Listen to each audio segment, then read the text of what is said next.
wanting to get a real shower, not a Gatorade bath, because I want to get focused on Alabama. They got a 5-6 hour head start, so I'm not.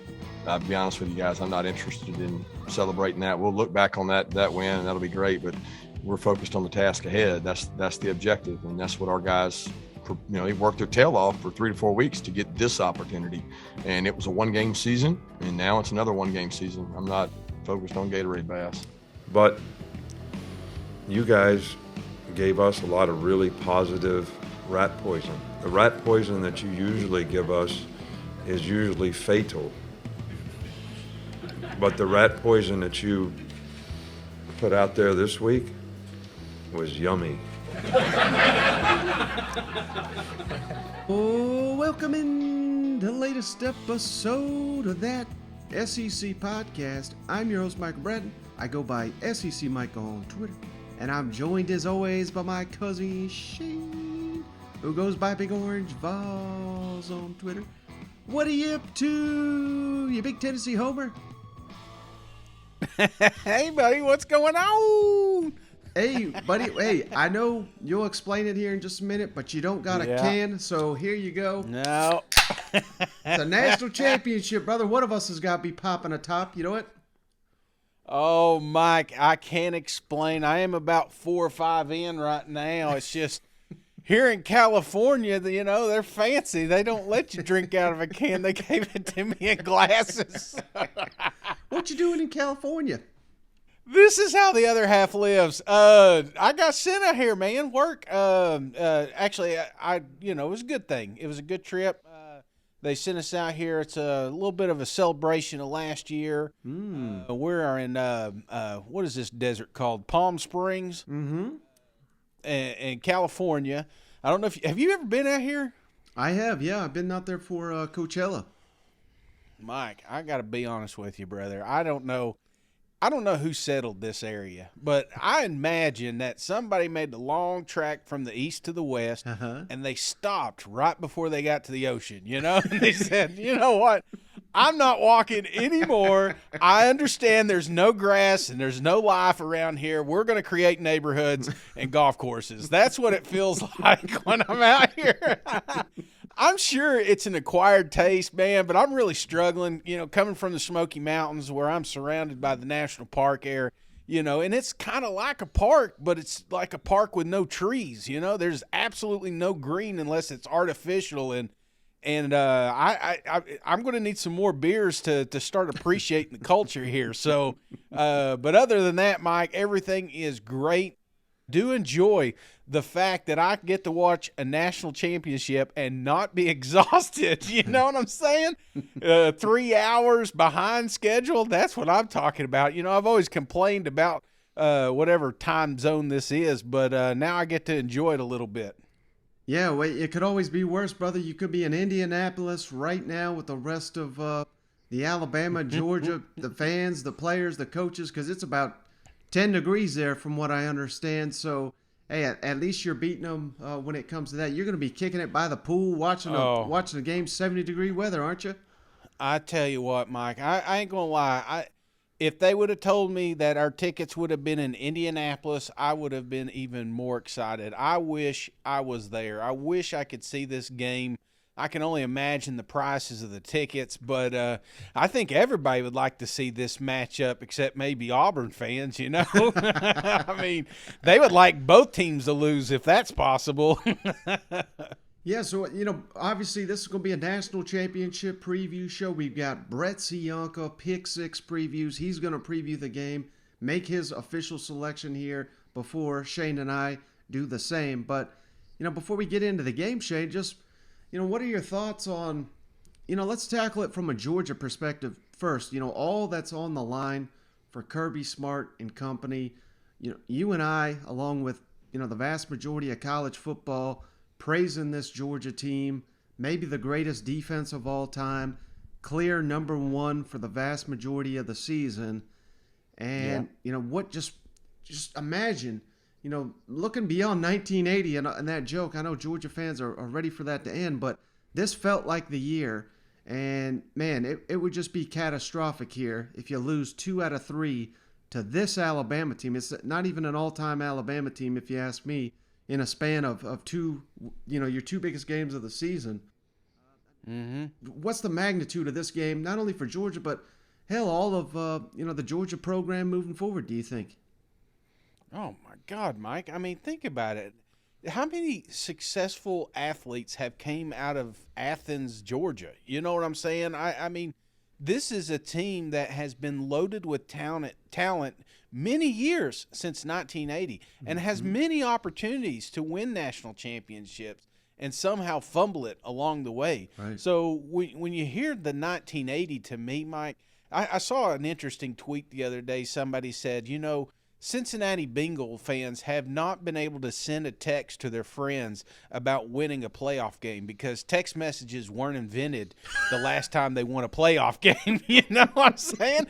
And I can't help but wonder what, Georgia fans since 1980 have never had the opportunity. There's a lot, I would say a vast majority of the Georgia Bulldog fans have never seen a national championship won. And even when they did in the 80s, maybe they were too young to appreciate it. So I don't know. I think that this is it's the elephant in the room. It's the monkey on the back. It's whatever metaphors you could come up with, Mike. This is the time, man. This is the time because guess what? Georgia, I don't know.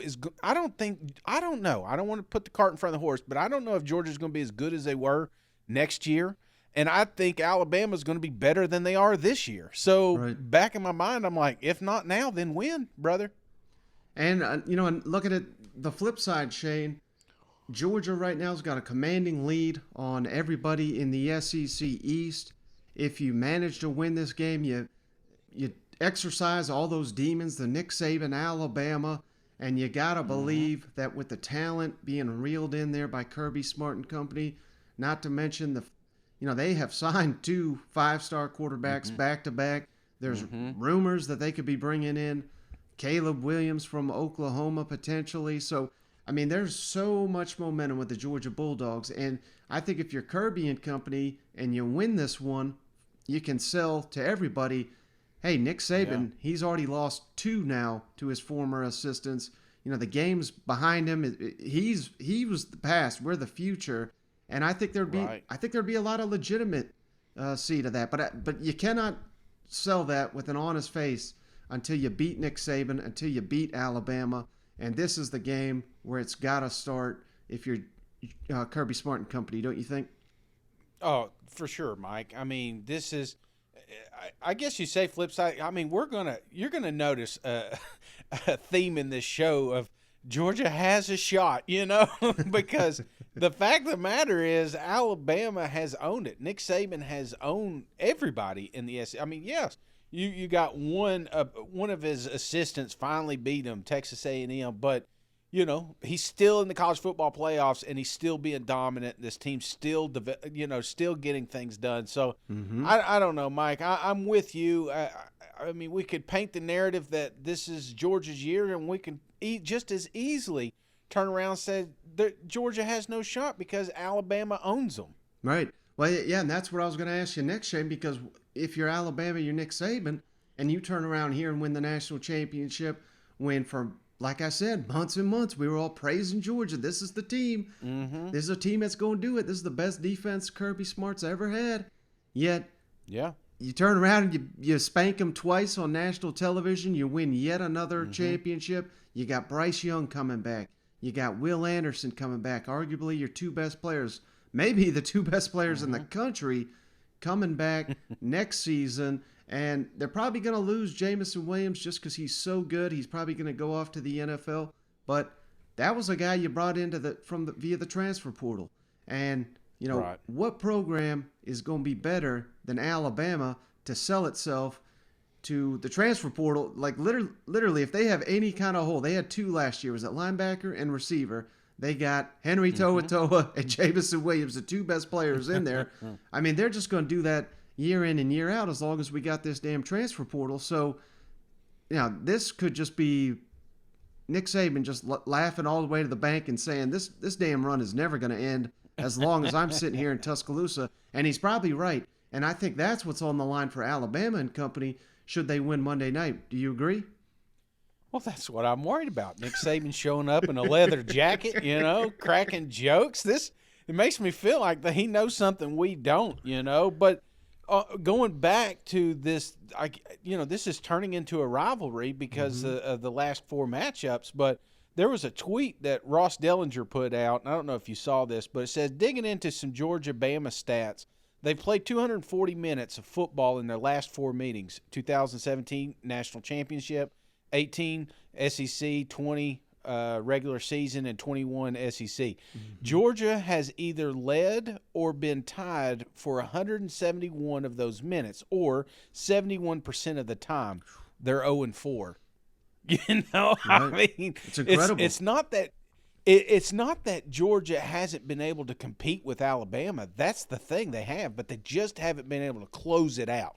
So I think, and I'm going spin zone here, Mike, and I'm not tipping my hat just yet, but I think the fact that these guys got to play each other for an SEC championship, who do you think? Let me ask you, who do you think that benefits? I think it benefits Georgia, but I'm curious what you think. I honestly think it favored Alabama, because I think until that point, and us included, we both picked Georgia to win the SEC championship. They look like a team of destiny. They look like, hell, they had not been tested since the season opener.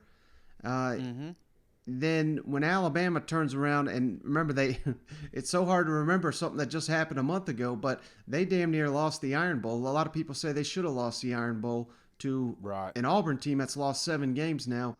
Now you turn around and beat the pants off of Georgia.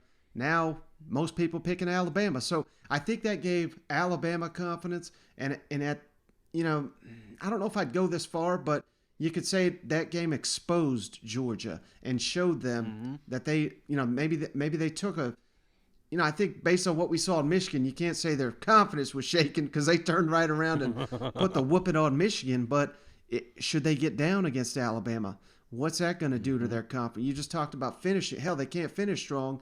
What if they don't start strong? How are they going to finish strong if they get into a hole here in the national championship game? And that's my biggest fear if I'm a Georgia fan, is what happens to us if, particularly, I hate to keep bringing this guy up because I feel like we're dragging him through the mud here, but what if Stetson Bennett throws an interception early in the ball game? Where's his confidence at? Right. But Mike, again, and I know that it's Michigan and we've made fun of them, but Georgia came out and played what Georgia has been doing all season long. I think when you look at the games that Georgia's played this year, the only one that you could look at and say was an absolute mess was the Alabama game. And it felt to me like they got some shit right this week, Mike. It felt like that Michigan game, they finally got back to their roots, and maybe Alabama was the wake-up call because they came in confident. They were expecting a victory, and they got punched in the face. Right. So that's why I think that it benefits Georgia, because they can learn from those mistakes. So, yeah, can Stetson come out and make a mistake? Absolutely. But they also showed that I think against that Cincinnati game that Young's human. He's not Tua Tagovailoa, however you say his name. I'll never get it right, but you know what I'm saying? It's just he's not that. I don't think he's that caliber yet. He's very young. He's still got a lot to learn, and he's shown me that under the right circumstances, under the right pressure, that he's human. So I don't know. I think the college football playoffs, not just the SEC championship, but the game after that, was eye-opening to me to remind us. And there's a reason that Vegas has Georgia favored right now, because I think Georgia took the biggest step forward from that SEC championship. Yeah, and speaking of that, Shane, if you missed it, let's kick it over to Jordan Davis, the mountain of a man down there in Athens. He had some pretty interesting comments here over the weekend. This was from Saturday morning. Let's kick it over to Jordan Davis. Jordan, what did they do specifically, Alabama, against you to make this difficult in that SEC championship game? Honestly, in the SEC, it was just, down to mental execution. It was a couple plays that we busted, and they got big plays on, and, just, I'd say we wasn't as conditioned as we should have been, especially, on my part. And definitely, this week we've been working hard. Coach Smart's been working us hard. And actually, I'm about to go run right now after this meeting. So, it's definitely about pushing yourself to the next level. You just want to do things, this is for all the glory. So if you're not pushing yourself to the absolute limit, then it's kind of like, what are you here for?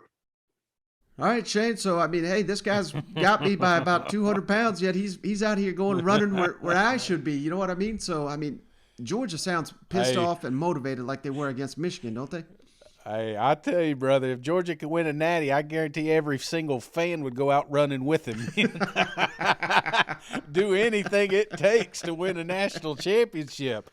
I think you're right. I think that's one thing about the SEC championship game. I think about that Georgia Tech game and just what a waste of space that is on the schedule going into that championship. I think, you get a little complacent. Maybe that's what happened with Georgia, and it just kind of rings that effect when you hear Jordan coming out and saying kind of the same thing, And I mean, Jordan is huge and a massive man and is great at run blocking. But I think what we need to see, though, is just some more pressure. Nakobe Dean came alive during that last college football playoff game. That's what we need to see. We need to see some energy, some speed, some rush on Young back there to rattle him and keep the pressure on him all game long. Mm-hmm. Now, Shane, before we get to our interview, before we get to our picks, I did want to run down a couple prop bets. So I sent you over a couple. I don't know if there's any that caught your eye, but I'm going to give you every one of them. Here's a couple that I really like, Shane. You let me know what you think. But James Cook, Georgia running back, over under. You may think I'm going rushing yards. I'm going receiving yards because over at Bet360, 19.5 receiving yards. I'm going way over because James Cook's just an explosive athlete out of the backfield. And if Georgia's going to have success in this football game, they have got to get it in James Cook's hands as many times as possible. So I think it's 20 receiving yards. I think that's a given. Oh yeah, for sure. I like that. Hey, well, speaking of, are you going to do all of them, or are we going to just pick some of our favorites here? Because I did have a question. One of them that you put out here, it says, will either team score 50-plus points? And I just want to make sure that you're saying, will either team score more than 50 points? Not collectively, individually. Right. And so. Okay. Yeah. If you okay, that makes sense. Negative 1,000. Okay, yeah. Yeah. So the odds are stacked significantly against you on a bet like that, but who knows? We could be getting a blowout here. There's also odds out there for if a quarterback will finish the game. And someone on Twitter asked, now what happens if it's a blowout and they bring in the backup? Does that count? I'm sitting here thinking, this is freaking the Georgia Bulldogs and Alabama in the national championship. Absolutely. Who the hell's gonna blow who out? I mean, I don't see a blowout coming to you to where we gonna get some junk time here from one of these backup quarterbacks. No, I think you're getting a little bit of that Tua effect. I always notice these bets because you see who will throw anybody other than the two quarterbacks throw a pass, just because we saw it last week. It's like, well, maybe it happens again, No, I would take the opposite on that.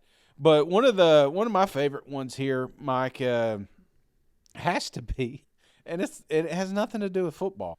It says, which would be first said, the Bulldogs or Tide?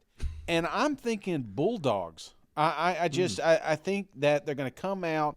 That they've already kind of created the narrative that the Bulldogs are going to have this opportunity. Not to mention I was thinking in my mind, they're going to consider Alabama the home team. So if you're saying the Bulldogs versus the Tide, so I like that. It's a 50-50 bet. It's a coin toss there. And then this one's got a little bit more odds in favor of Saban, but which will be first said, Saban or Smart? I know you guys came here for hard-hitting analysis, but I'm thinking it's Saban. Gut feeling. Yeah, without a doubt. They're going to mention the greatest college coach of all time. I mean, you have Absolutely. I cannot remember the last time, if it's ever happened, that Nick Saban was coaching in a football game and they mentioned the other guy first. You know what? Yeah, me either. No, they're going to talk about Nick Saban winning yet another national championship, and then you're going to see the picture of all the other coaches in years past and how much further ahead he is, you know? Right. So that's what it is, you know, and rightfully so. Nick Saban's earned that, and, you know, that's one thing about Alabama. We were talking about the changing of the guard. Maybe it's Georgia. Maybe it's one of these other teams stepping up. But the fact of the matter is it's still Alabama's to lose. Mm-hmm. And, you know, Nick Saban, he's changed. He's not – if you look at the offense, you look at the defense, when he first stepped on that field at Tuscaloosa, they're not running anything close to what they were running there or what he was running down at LSU. What impresses me most about Nick is his ability to just change, you know? And you would think when you talk to him, he's a stubborn old man, and there's no way he's going to – but he does, man. And that's why he stays at the top, because he's always ready for the next big thing.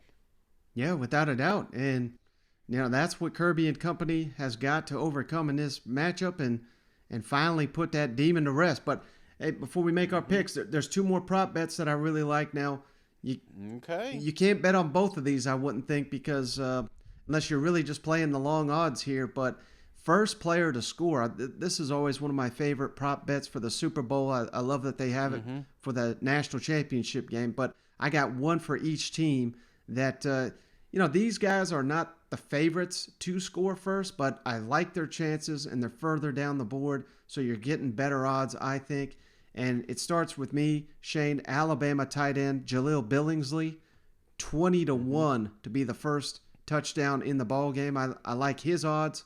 And then if you believe Georgia's going to score first, I'm going with A.D. Mitchell, the freshman receiver, 30-1. I love those odds. So, oh man! Now, if a quarterback throws it to one of these guys and they score, these guys get credit. So the quarterback does not get credit for that unless he rushes it in himself. So that's kind of why, you know, you'd think the obvious is Bryce Young or Stetson Bennett, but those are not considered first touchdowns. They don't get it. It's the player that physically crosses the goal line. Yes, and here's what I like to do on these bets, Mike. I like to pick one a little bit more conservative with a larger amount, and then I like a wild card. You know what I'm saying? So my conservative one is going to be Brian Robinson. Clearly, probably going to put a little bit extra juice on that one, but I'm going to follow it up. Not too far, not too much of a wild card, but like you said, James Cook. I think what he showed last week, he has to be a factor. And nothing against Zeus and Zamir White. I think, because when I think of this, I mean, you never know. It could be a 99-yard pass that stops at the 1-yard line. Well, who do you bring in? You know, Zeus is going to take it across the line, so that could happen. But I just think that they're going to have to make Cook more involved. It can't just be a Bauer show. They got to have some other players stepping up, and Cook shows that he can do it, you know, as a running back and a receiver. Mm-hmm. All right, Shane, hey, the moment of truth. Before we get to our picks here, let's kick it over to our interview. Pick Six previews, Brett Cianca. This is a quick interview, just preview the national championship game and make his pick. So let's kick it over to our interview with Brett. All right, we're pleased to once again be joined by my man Brett Cianca, owner of Pick Six Previews. Give him a follow at Pick Six Previews, the most accurate college football magazine for the 2021 season. Brett, thanks for joining me once again. I really appreciate it.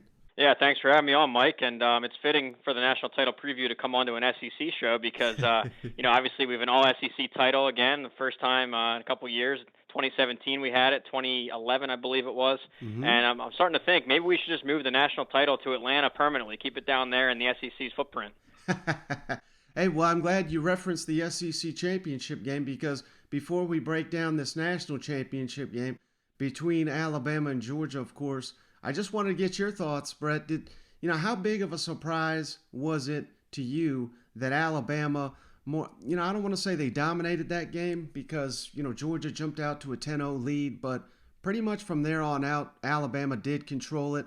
Any surprise from you that, Alabama basically won that thing going away? Yeah, well, I was surprised when Bama had the ball going against Georgia's defense. I mean, because coming into that game, we were tweeting about it and talking about it that Georgia's defense was the best statistical defense we'd seen since the '80s, since Oklahoma in '85 or '86.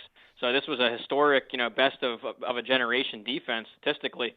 And then to see them, give up 34 points, and then obviously the pick six wasn't their fault, but to see Alabama throw for that many yards and Bryce Young to really go claim the Heisman against the best defense in a long time, that was shocking. And to your point about it being, I think the score was a bit misleading. And you see a lot of the pundits on TV saying how it was a blowout in the first round. It'll be another blowout this time. I disagree. Yeah, it was a 17-point spread, and I don't want to do the what-if game, but if they execute down in the red zone there, if Bennett doesn't throw those two picks or the pick six, I mean, you have a completely different game.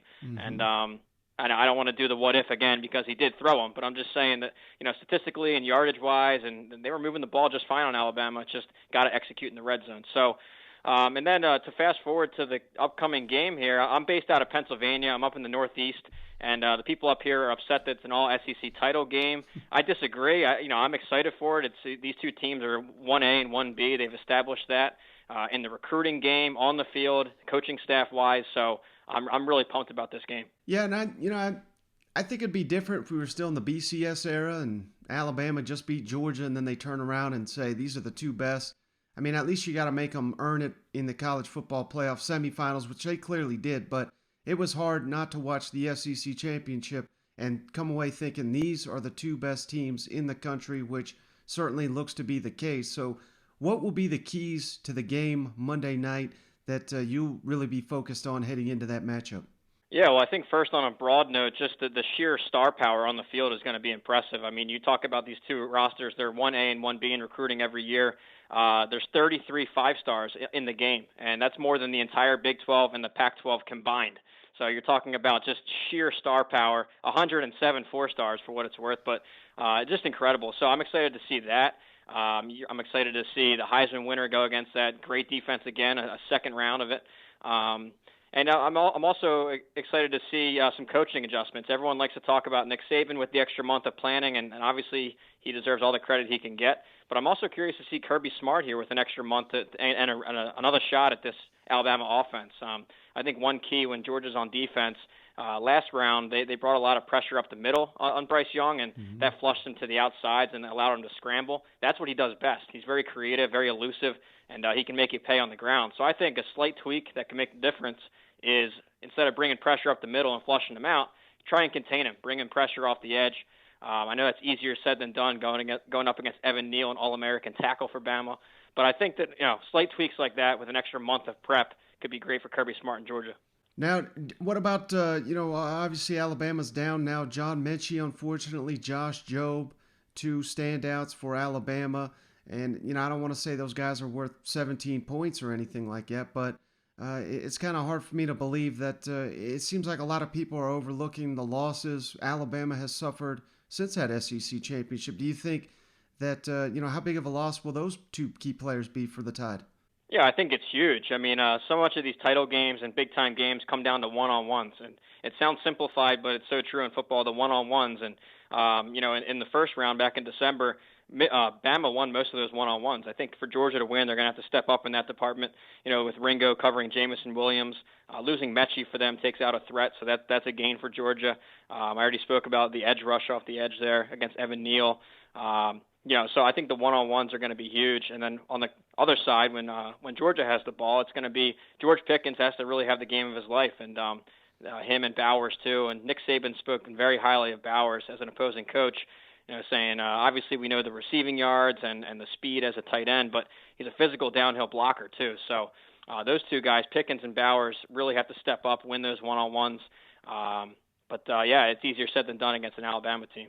Now, I think Stetson Bennett, I think he gets a little bit too much criticism. He's not Bryce Young. He's not a Heisman Trophy winner, and I don't think he should be in that same category. But I also don't think he's like this total liability. But that being said, do you think it's realistic for Georgia to win this football game if it turns into a shootout to maybe like the first to 35, the first to 40 points? I tend to believe personally that if the game goes that way, it's going to favor Alabama. What do you think? Yeah, I think just the styles of both teams. A lower scoring dogfight probably leans Georgia's way. That means that it's a defense first game, and I like their defense over Bama's defense. If it goes to a shootout, that becomes more offense based, and I like Bama's offense better than Georgia's offense. But after seeing them against Michigan, washing away that SEC title game, I was impressed by Bennett. Stepping up into his throws, the deep ball he was hitting on, a couple of them went for touchdowns. Offensive line really just neutralizing one of the best pass rush duos. We kept hearing all week about how incredible this pass rush duo was, Hutchinson and Ajabo, and I think they are for what it's worth, but credit Georgia for completely neutralizing that. So that's a sign of improvement when they get another chance against Will Anderson and Bama's pass rush. So those things combined, really the key, and again, not to simplify, it's turnovers. And if Stetson Bennett can avoid the turnover, and that's really hurt Georgia in a lot of their recent big-time games.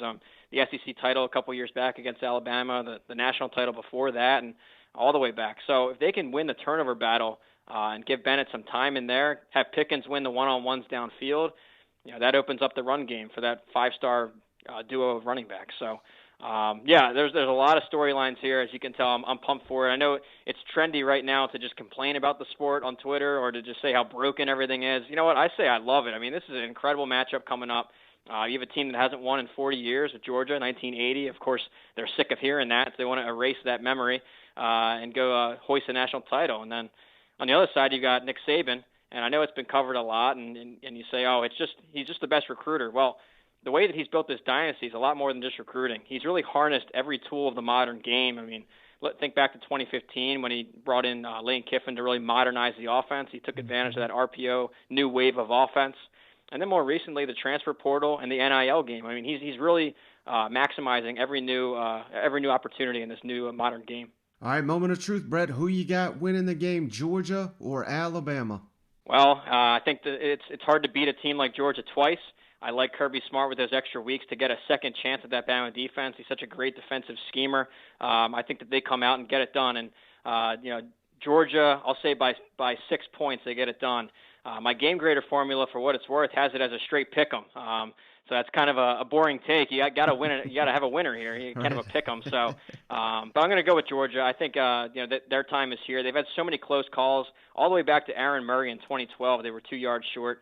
I think that this is their time to get it done, and Kirby Smart really gets that exclamation point on his resume. Well, Brett, you just made you a bunch of fans down there in Athens, so give him a follow at Pick Six Previews. Don't forget, the most accurate college football magazine of the 2021 season. Brett Cianca, I really appreciate you. Thanks again for stopping by the show once again. I really appreciate it. Yeah, well, thanks for having me, and to Cousin Shane and you both, congrats on another great season, 2021 season. I've been tuning in throughout the year, and I'm going to, I go back and review the season in the off season. So keep up the excellent coverage there, both video and audio now, and we'll talk again over the off season. I can't wait. Just want to say thanks again to Brett for joining the show once again, one of my favorite people out there in the college football landscape, and he does an outstanding job with his Pick Six Previews magazine. But hey, now the time for procrastination's over, buddy. Georgia, Alabama in the national championship game. The Bulldogs favored by 2.5.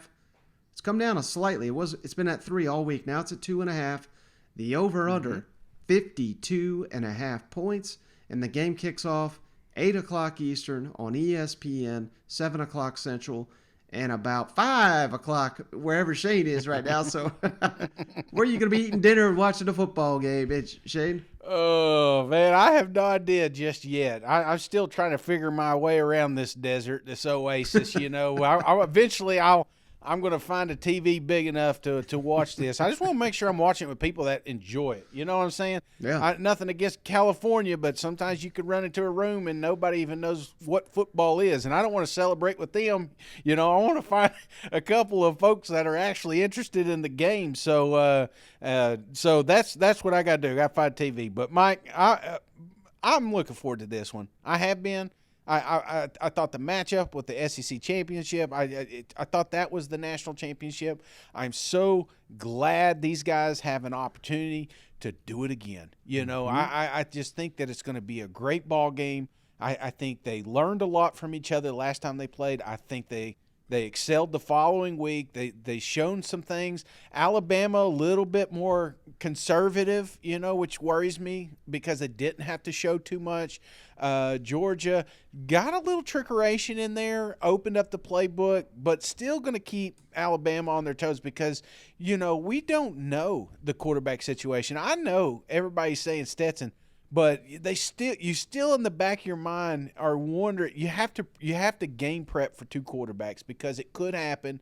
Because I think this is one of those games that clearly Georgia's going to have to think outside the box, get a little bit creative on the offensive side of the ball to win a national championship. Mike, are we doing predictions already?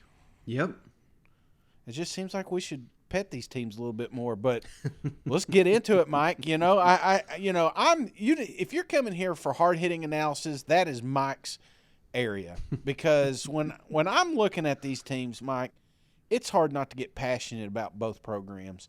I love what Georgia has done this season, especially on the defensive side of the ball. They're going to film study this defense for many years to come because that's how good they have been every game but one.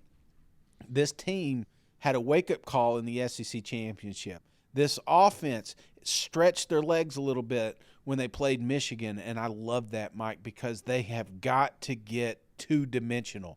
You cannot just turn around and hand it off to Zeus. You cannot just turn around and hand it off to Cook. You are going to have to find some options in the passing game, and that's exactly what they did. And Buddy Stetson was throwing dimes. And it wasn't a pass. I mean, I'm telling you, Michigan is not a pushover team, but they made them look like Vanderbilt out there. Georgia dominated that game. I think these guys are laser focused. I think that they understand now the task at hand when they hear Alabama Crimson Tide. However, I just told you the last 4 times these guys have met, yes, Georgia has made it competitive. They've all convinced us they should be in the game. But who walks away the victor, Mike? It's always Alabama. Why? Because they got the best quarterback in the game. Why? Because they got the best running back in the game. Alabama is freaking loaded just as much as Georgia is on both sides of the ball. And they have the ability to adjust. That's what I like most about this Alabama team is the halftime adjustments. It's the game adjustments. When they have a bad game like Texas A&M, they don't just pack their bags and leave. When they have a tough game against LSU, they don't just pack their bags and leave. They come back the next week bigger, badder, and stronger. And that worries me. I joked about Saban being in the leather jacket, but the man has got something up them damn sleeves, brother, and we're going to see it. You know what I'm saying? No one comes to a national, especially Nick Saban, unless he plans on walking off. He's like a walk-off home. After he wins this natty, he ain't coming back. Maybe that's what he's excited about, that this is his last game, his legacy. That's my little dream. But needless to say, Mike, I'm rambling, and I'm going to get right to it here. Georgia and Alabama, this is going to be one of the best national championship games you have ever watched. And I think it comes down to the very last possession. And unfortunately, the 1980 joke will continue because I've got Alabama winning 35-27. And it's nothing against Georgia, but you fooled me once.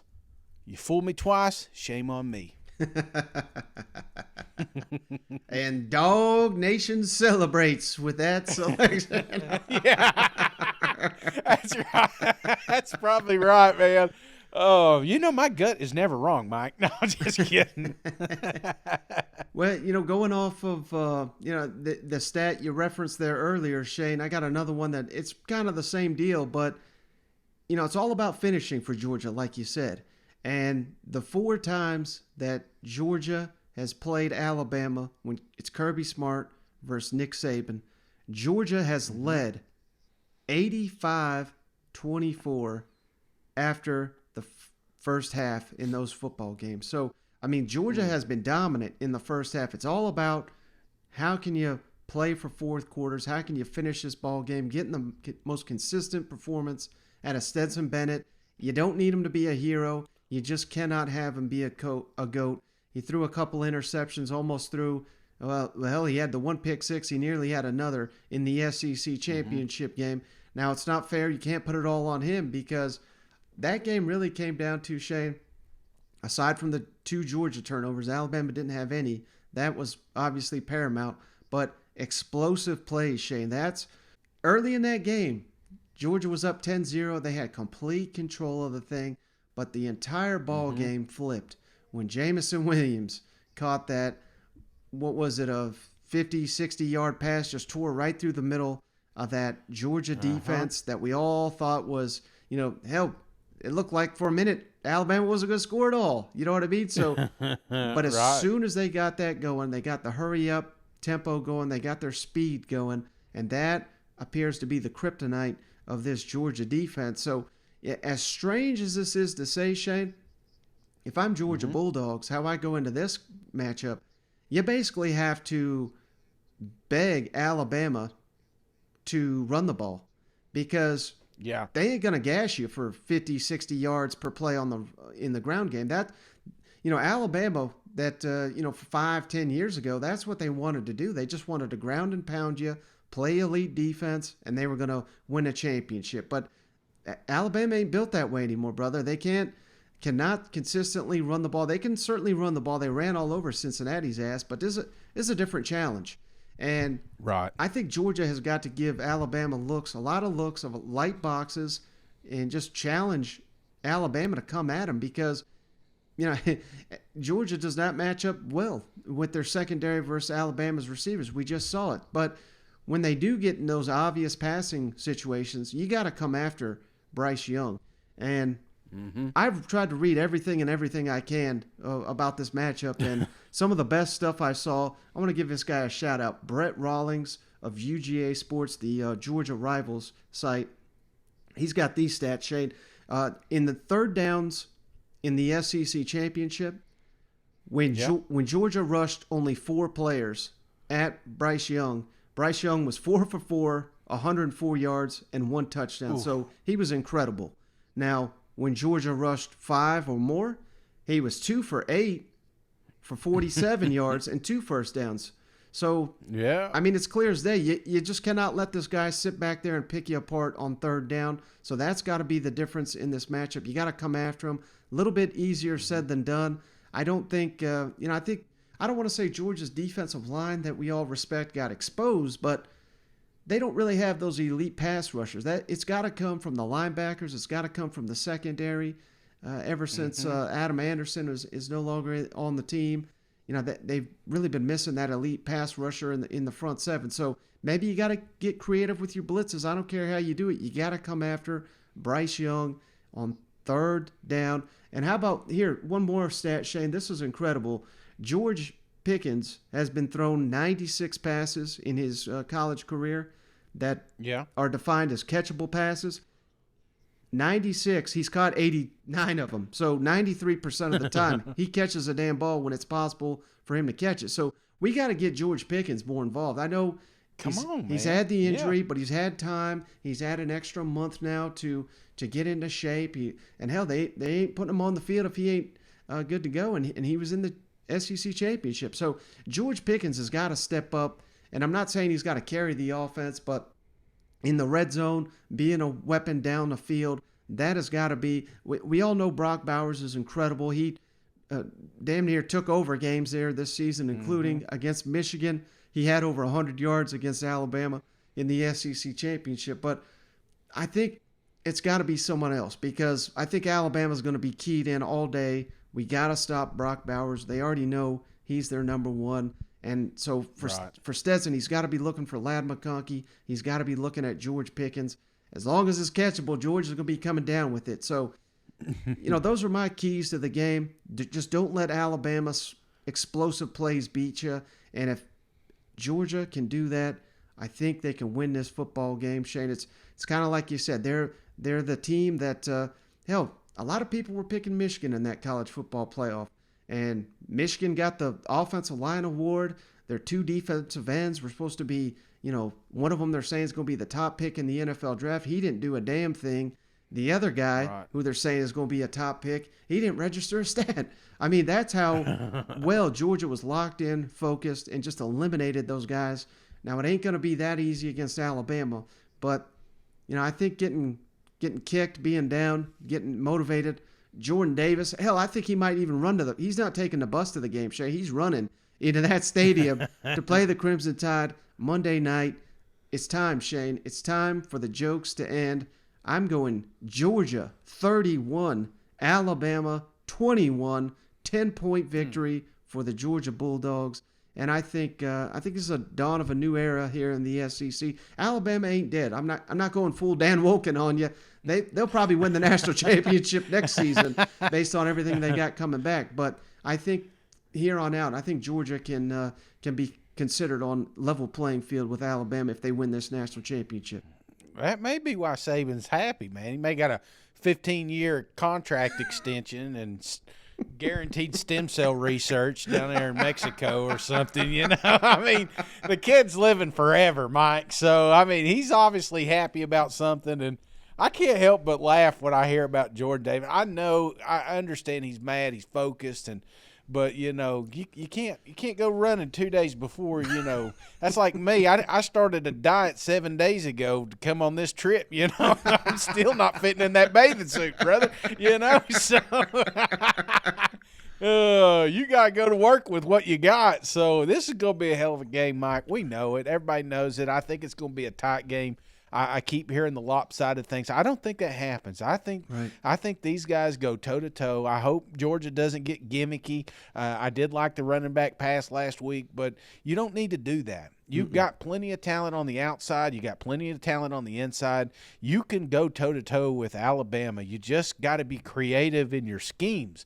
So that's what I want to see is just that side of the ball. I want to see them just continue the development because what I saw last week excited me, Mike, with this Georgia offense. And Alabama scared me a little bit with their offense when they got that pressure on them. But, again, it is Alabama, and they came into that game with a vanilla offense. It was clear. So there's a lot of stuff being held back in that one, and that's what worries me, and that's why I picked them, brother. Yeah, you said don't pull any gimmicky stuff. We were able to do that last week with Michigan and Cincinnati. Yeah. You know what I mean? This is a man's league right here. This is a man's game. The national championship, SEC on SEC action. Cannot wait for it. And I'm right there with you, Shane. I know I picked a 10-point ball game, but I hope it goes down to the wire. I hope it's a 1-point game, and I think it could be. I mean, we sit here and talk a couple more minutes. I may pick Alabama. That's the type of ball game this could be, and I just cannot wait for it. Me either. I can't wait for that bar, Mike. We wrapping this thing up. My glass has been empty for a couple of minutes now. So yeah, let's hop off the line, Shane. Just want to say thanks to all the listeners out there. It's been a tremendous season, the best season yet. I cannot thank you guys enough for the continued growth of this show, and the best is yet to come. That we ain't stopping just because the season is coming to an end here. Monday night, there's going to be tons of podcasts coming your way, and they're just going to get better and better. So I appreciate each and every one of you, and I appreciate you most of all, Shane, for continuing to show up here. Absolutely, man.